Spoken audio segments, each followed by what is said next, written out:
DJ Kanchan Raj Neem Chowk Chausima Vaishali. Music by Munna Ravi.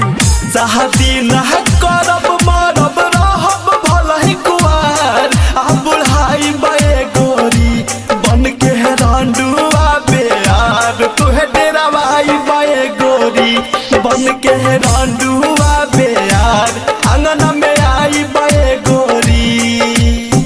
शादी न करब रहब भलही कुआर आ बुढ़ाई बे गोरी तो बन के रांडुआ बेयार आंगन में आई बे गोरी।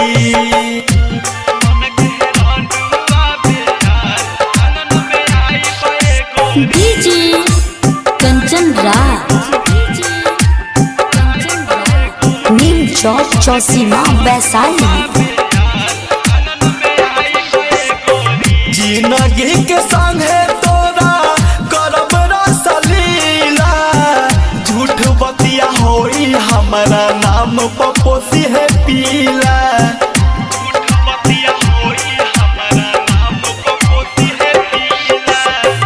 जिंदगी के संगे तोरा करब रसलीला झूठ बतिया होई हमारा नाम पपोसी है पीला। भूत बन के रहब संगे रोई भतरा तोर फरी आई बे गोरी तो बन के रांडुआ बेयार तुहे डेरावाई बे गोरी तो बन के रांडुआ बेयार आंगन में आई बे गोरी तो बन के रांडुआ बेयार आंगन में आई बे गोरी।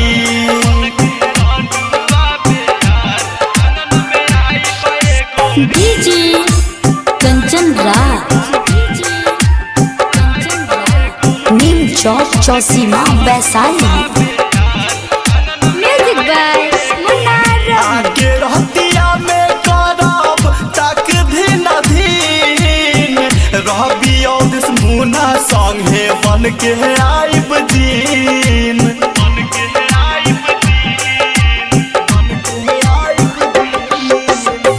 आके रहतिया में करब तक दिन धीन भूलन अनिल अवधेश संगे बन के आइब जीन। झाड़ फूक करवा के केतनो कराबे सो खाई हम ना जाई बे गोरी तो बन के रांडुआ बेयार तोहे डेरावाई बे गोरी तो बन के रांडुआ बेयार आंगन में आई बे गोरी तो बन के रांडुआ बेयार तोहे डेरावाई बे गोरी।